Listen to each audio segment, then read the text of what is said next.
Assalamualaikum warahmatullahi wabarakatuh. Nepangkeun nami abdi Hedisa Satria Santosa, abdi murid kelas 11 TKJ 1. Dinten ieu abdi bade macakeun carpon anu judulna Hampura. Hampura. Hawa isuk-isuk ieu kacida tiisna, matak hoream kaluar tina ranjang nu nyaman ieu. Kuring buru-buru nyandak anduk sareng mandi. Sareng ayeuna abdi parantos rapih-rapih siap ngalaksanakeun rutinitas abdi, nyaeta sakola. Abdi kelas 11 di salah sahiji SMA anu pangalusna di Bekasi. Sora indung di handap geus ngagero kuring. Kuy, geura turun, sarapan, geus siap. Indung ngagorowok. Nya bu sakitu kuring ngagorowok ti jero kamar. Kuring teu antusias ngaleungkah ka handap di ruang makan. Emak keur diuk jeung menu sarapan nu ngajajar rapih dina meja makan. Sangu goreng, endog suni up roti bakar jagung susu. Ieu nasi goreng karesep anjeun sayang-sayang. Ceuk indungna bari ngasongkeun piring nasi goreng ka kuring. Samuhun bu, hatur nuhun. Kumargi, di mana Bapak bu? Abdi naroskeun. Ih Bapak tos angkat tadi siang, cenah aya rapat penting. Emak ngajawab sanggeus sarapan kuring buru-buru kaluar ti imah jeung pamit indung kuring. Mak, kuy, angkat heula nya. Assalamualaikum. Waalaikumsalam. Hati-hati nya. Emak ngajawab bari nyium dahi. Ais. Sanajan kuring geus gede, kuring masih diperlakukeun kawas budak leutik. Kuring ngaleos sapedah lalaunan, ngaliwat ka komplek perumahan hawana tiis nyecep kana tulang. Sanajan geus jam 6.30, jarak antara imah kuring jeung sakola teu jauh teuing, ngan 15 menit ku sapedah. Tapi kuring masok ka sakola make sapedah jeung sok Bapak. Sasampainya di sekolah, kuring buru-buru ka kelas. Tapi ujuk-ujuk keur lempang aya nu nabrak kuring ti tukang. Bruk, kuring murag oge. Tambahuh kuring ngagorowok bari nyepengan sampean nu bisul. Tapi eta jalma teu merhatikeun jeritan kuring. Malah gancang kabur dina pikiran kuring. Saha eta jalma? Kurang ajar pisan mun digebukeun ngan ngajauhan mentah hampura. Heueuh teu boga tatakrama, masih panasaran saha eta jelema. Suasana di kelas 11 Sains 4 rame pisan, rame ku rame babaturan anu keur sibuk ngerjakeun tugas ti Pak Frans, guru fisika super killer. Tapi kebeneran kuring kungsi ngerjakeun tugas ti Pak Frans. Jadi ayeuna kuring bisa bersantai sakedapan bangku kuring masih kosong. Baris kadua, baris katilu, kuring diuk sorangan. Dina eta bangku alatan aya jumlah siswa ganjil jeung salaku hasilna kuring diuk sorangan. Tapi aya babaturan. Babaturan kuring anu ngajantenkeun kuring henteu nyalira nyaeta Olive Alicia sareng seueur deui sareng kuring. Ngarepkeun aya anu bakal ngeusian korsi di gigireun kuring. Kuy, naha anteng? Geus ngerjakeun tugas ti Pak Frans? Tanya Olive. Sobat kuring nu dieuk hareupan kursi kuring. Eta Liv, abdi digawe di dinya ti baheula, kuring ngajawab. Teng teng teng. Bel lawan hurung. Sapertos biasa saatos bel disada. Murang kalih kedah ngariung ngalagukeun lagu Indonesia Raya. Jam kahiji pinuh ku mata pelajaran fisika. Pak Frans datang tapi budak jeung Pak Frans saha sigana mah murid di sakola ieu. Sarta kuring geus katempo budak eta samemeh. Barudak dinten ieu urang gaduh murid enggal, mugia sing bagja kana kadatanganana. Kenan leubeut ceu Frans ngageroan katenjo budak lalaki nu buukna panjang asup ka kelas. Beungeutna rada bodas, irungna mancung, siga urang deungeun tina rupana jeung cara lempangna siga budak sombong. Kuring ngagereundeung sorangan. Kenan, mangga nepangkeun diri, saur Pak Frans. Wilujeng enjing rencang-rencang nami abdi Kenan Nicholas. Anjeun tiasa nyebat abdi Kenan. Abdi pindah ti Spanyol tapi abdi lahir di Bandung sareng. Mugia anjeun bagja sareng kadatangan abdi, ceuk Kenan ngawanohkeun diri. Kuring reuwas ti Spanyol. Spanyol lahir di Bandung. Meureun ieu anu kuring miharep pikeun batur anu bisa marengan kuring dina bangku ieu. Tapi kuring kakara sadar yen Kenan nyaeta jalma anu neunggeul kuring isuk-isuk. Muhun Kenan, mangga kasisi, ceuk Frans mikir panjang. Ah tos, lami linggih nyalira digigireun kuy, ceuk Frans ngageroan.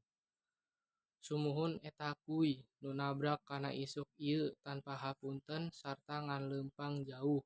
Oh, nu hiji, manehna muka sarkastik ka kuring, sigana manehna teu apal kuring. Bangsat manehna dieu-gigireun kuring-kuring ngarasa kawas ngobrol jeung nembongkeun tatu suku kuring ka anjeunna tapi kuring diusahakeun sabar. Kuring ngabagekeun manehna, "Hai nami abdi kuy." Wilujeng tepang, kuring ngabageakeun anjeunna kalayan seureuy bari ngacungkeun leungeun. Kuring sareng hilap kana kajadian isuk euy. "Hai Kenan," cenah dina nada rada tiis dina pikiran kuring. Kenan beuneur ngarasa polos. Kuring ukur bisa jempe sanaos aya rasa kuciwa dina hateuna.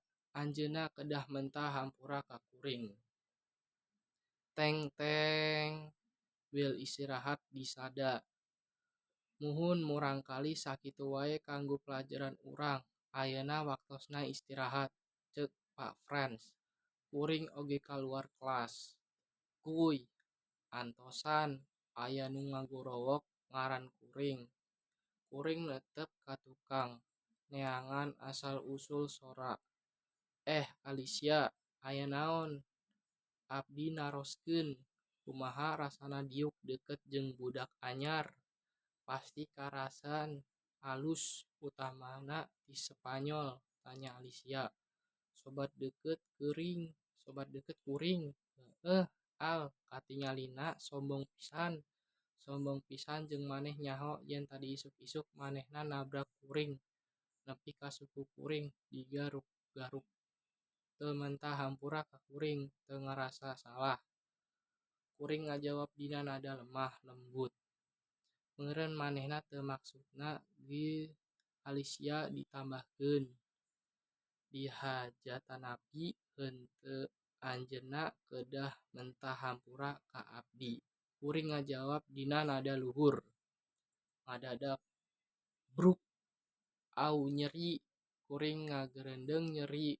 Kuring murak jeung eta Kenan deui manehna. Peunceut kering ti tukangeun. Tatu dina lek parah jeung mimiti geutihan.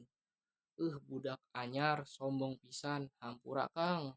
Alicia ngagorowok. Suarana pinuh ka emosi, tapi Kenan teu merhatikeun. Manehna langsung indit.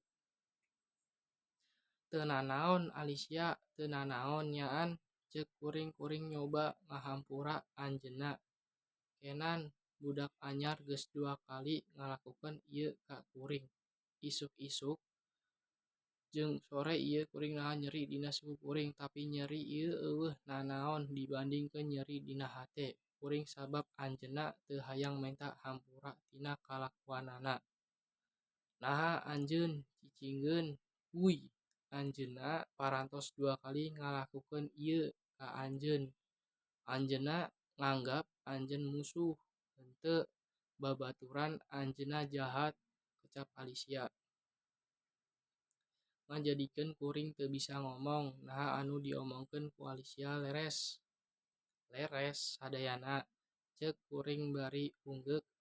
Kuring dihasut ku omongan Olivia. Isukna kuring bakal robih lengkep. Sikep kuring ka eta budak anjeunna nganggap kuring musuh, kitu oge kuring. Kuring diuk dina bangku serta Kenan datang. Geuning pisan ningali beungeut budak sombong. Asa hayang hasupan beungeutna. Kuring nyereungeuh keheul. Alicia, hayu urang ka taman, bawa kuring ka Alicia. Enya da puguh mah ningali beungeut budak anyar. Alicia ngageroan. Nalika kuring dugi ka taman, kuring ngobrol sareng Alicia. Dumadakan beuteung kuring nyeri. Aduh, sadayana tinggal ayeuna mah teu tahan ceuk kuring. Nya, hayu buru ceuk Alicia. Pas nepi ka WC, kuring nutup panto waktu kuring rek keluar. Panto, kamar dikoncung ti luar. Wah, wih, panto dikonci. Tulungan, tulungan, tulungan. Tulungan kuring. Kuring ngagrowok menta tulung bari ngetrok panto WC. Geus ampir sajam di dieu mah geus teu tahan deui. Ujuk-ujuk sagalana jadi poek.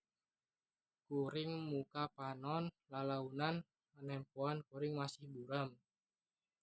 Kuring nempo hiji lalaki hareupan kuring saha anjeunna. Lila fisik kuring beukeu jelas.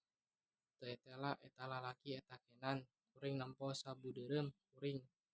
Kenan, anjeun pasti ngonci panto kamar mandi nya? Kuring nanya ka Kenan. Inuh ku emosi.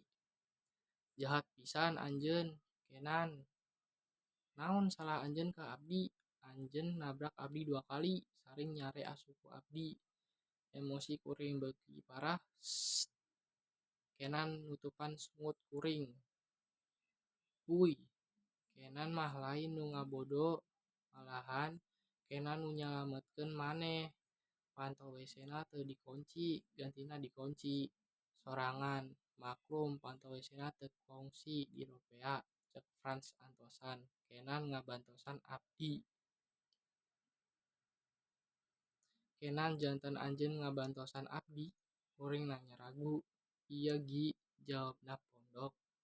Hatur nuhun Kenan, ceuk kuring mah teu nyangka yen Kenan teh alus pisan. Oh nya Gi, abdi hoyong ngobrol sareng anjeun ieu eunaan kamari hapunten kuy. Sabab kuring nabrak anjeunna 2 kali saring nyeri suku anjeun tanpa nyarios hampura leres.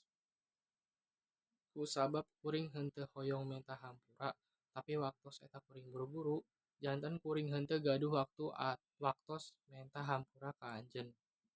Sareng nalika kuring mimiti diuk digigireun anjeun, kuring-kuring terang jeung anjeun isuk-isuk ceuk Kenan tulus. Oh enya Kenan, ieu anu sabebenerna ku kuring didago-dago ti anjeun. Hampura, sabenerna kuring geus ngahampura anjeun ti kamari. Jeung kuring oge hapunten nuduh anjeun sarta ngagrowok ka anjeun. Emosi kuring geus teu kaampeuh kuring ngajelaskeun ka Kenan.